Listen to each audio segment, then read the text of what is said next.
Ya, halo teman-teman, jumpa kembali dengan Yosep Studio Sablon. Nah, teman-teman, ini di depan saya ada botol minum atau tumbler. Nah, ini nanti akan kita sablon satu warna. Ini memang sudah ada tulisannya dari tokonya, teman-teman. Ini biasanya kalau teman-teman beli ada tulisannya seperti ini, My Bottle. Nanti akan disablon dengan merek atau nama si pemesan. Nah, ini pemesannya adalah salah satu warungnya ini, teman-teman. Nah, ini contoh tadi sudah saya coba satu atau saya coba beberapa, tapi ini yang mendingan atau yang bagus. Ini sebagai contoh satu dulu, teman-teman. Nah, pada kesempatan kali ini saya ingin menjelaskan, teman-teman, apa yang saya alami dalam proses penyablonan botol seperti ini. Nah, teman-teman, kalau kita lihat botol ini kelihatannya kotak, botol tumbler kotak, tapi bidangnya atau 4 sisinya itu tidak flat, teman-teman. Kalau kita lihat ini tengahnya agak cekung, teman-teman ya. Nah, ini agak cekung, jadi tidak flat. Nah, ketika kita gesut itu dia tidak keluar, tintanya tidak keluar. Yang pas bagian tengah atau bagian yang cekungnya itu tintanya tidak mau keluar karena memang tidak tergesut oleh rakel. Ketika rakelnya lewat di tengah-tengah ya bagian cekung, maka dia tidak menempel pada botolnya, sehingga nanti akan menghasilkan gambar seperti ini, teman-teman. Ada yang terlihat, nah ini ada yang lepas atau terpotong, sehingga gambarnya tidak sempurna keluarnya. Nah, teman-teman, ini kita akan mencari cara atau mengakali dengan menggunakan rakel yang kita modifikasi sedikit atau kita rekayasa supaya ketika rakel itu kita lewatkan di bagian botol ini, teman-teman ya, nanti bisa menekan seluruh gambar sehingga keluar atau tercetak, tersablon di permukaan botolnya, sekalipun botol ini cekung.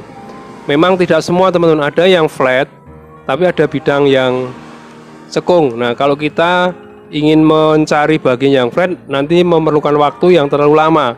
Kita milihin satu-satu, memberi tanda mana yang bagian flat yang akan kita sablon. Nah, supaya kita tidak memilih satu-satu sehingga semua bidang bisa tersablon. Nah, teman-teman, salah satu caranya teman-teman bisa menggunakan rakel yang kita potong pendek. Kita potong pendek selebar gambar yang akan kita sablon. Nah, gambar ini, teman-teman, gambar ini lebarnya kurang lebih 2,5 cm atau 3 cm kurang sedikit. Ketika kita ukur bagian yang cekung, teman-teman, nah ini kira-kira hanya seperti itu. Nah, itu kelihatan, teman ya. Jadi yang tengah tidak akan tersablon. Tulisan yang pas di tengah itu dia akan berlubang. Rakelnya tidak sampai kepada botolnya, pada permukaan botol, sehingga otomatis tulisan atau gambarnya tidak akan tersablon. Nah, teman-teman bisa memakai cara rakel ini kita perpendek, kita paskan dengan tulisan ini, selebar tulisan ini, dan ini antara gambar dan tulisan ini kira-kira 2,5 cm. Maka rakel yang saya gunakan saya potong selebar pas gambar, teman-teman, sekitar 3 cm lah. Jadi nanti ketika kita gesut dia akan masuk di tengah-tengah bagian yang cekung sehingga seluruh tinta akan tersablon. Nah, itu yang saya praktekkan ini tadi, teman-teman. Kita menggunakan rakel yang kita potong pendek selebar gambar. Itu cara yang pertama.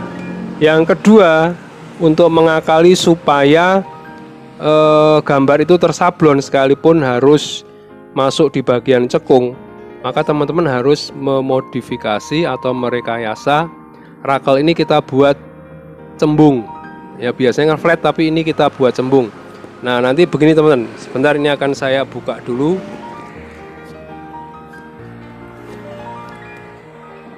Nah, ini akan saya buka.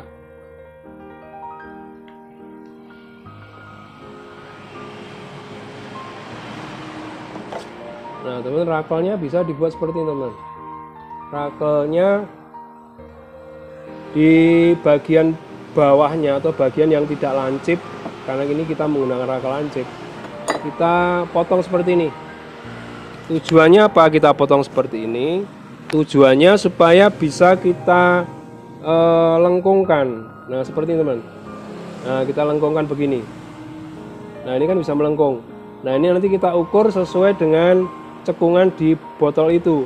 Kalau cekungannya tidak terlalu dalam, maka kita melengkungkannya sedikit saja begini. Kemudian baru kita baut, kita kencangkan di pemegang rakel ini atau pegangan rakel ini. Kita masukkan dan kita kencangkan. Nah teman-teman perlu diukur dulu bagian yang cekungnya ini seberapa. Nanti kalau kita tekuk begini teman ya, kita cekungkan, nah itu kan otomatis rakelnya akan masuk sampai ke bagian cekungan. Nah begini teman maksudnya ya. Nah dia akan masuk. Beda kalau flat dia di bawahnya akan berlubang. Tapi kalau kita cekungkan, nah akan mengenai seluruh permukaan dari botol sehingga semua akan tersablon. Nah ini teman-teman cara kita mengatasi untuk bisa menyablon bagian botol yang cekung.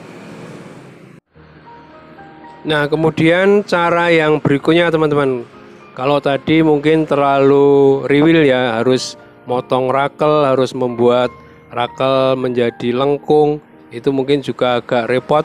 Nah untuk lebih mudahnya teman-teman, langkah terakhir kalau kita memang kerepotan seperti itu, tapi biasanya itu untuk teman-teman kita yang nyablonnya sukanya yang dia lebarnya tidak terlalu besar teman-teman, atau dia tidak mau melebar tapi dia memanjang, maka kita gunakan cara seperti tadi. Nah tapi kalau untuk memudahkan kita melewati bidang yang lengkung, itu mudah sekali teman-teman. Kita tinggal balik begini saja si botol, kemudian kita pakai rakel panjang, kita gesutnya ke sini, kita gesutnya ke arah seperti ini teman-teman ya, tidak ke arah memanjang botol tadi. Karena kalau ke arah memanjang botol seperti ini tadi, maka bagian yang tengahnya tidak akan tersablon, bagian tengah tulisan, karena botolnya melengkung. Tapi kalau kita sablon menurut arah lebar begini, ini otomatis rakel ini masuk di bagian yang melengkung. Nah seperti ini teman-teman, karena ini sudah lurus ya, lurus ini ketika sampai di tengah pun dia masuk di bagian lengkung. Jadi kita tinggal gesut seperti ini saja. Nah ini cara yang paling gampang, paling mudah. Kita tidak usah repot-repot mengakali atau merekayasa rakelnya. Kita tinggal dibalik begini saja, sudah gampang, atau cara yang paling mudah. Ya begitulah teman-teman, beberapa trik untuk kita mengatasi botol atau mengatasi kendala yang kita hadapi pada waktu penyablonan botol, atau mungkin penyablonan benda-benda yang lain. Itu perlu kita mencari cara supaya botol atau benda apapun bisa tetap tersablon dengan cara yang bagi kita nyaman. Nah teman-teman, ini akan saya kerjakan, akan saya siapkan dulu rakelnya, kemudian besok kita akan mengerjakan cara atau mengerjakan proses penyablonannya untuk gambar atau tulisan yang sesuai pesanan seperti ini. Ya begitulah teman-teman, mudah-mudahan ini bermanfaat. Silahkan mencoba dan teman-teman bisa melihat video ini seterusnya untuk kita menyelesaikan penyablonan botol ini. Terima kasih.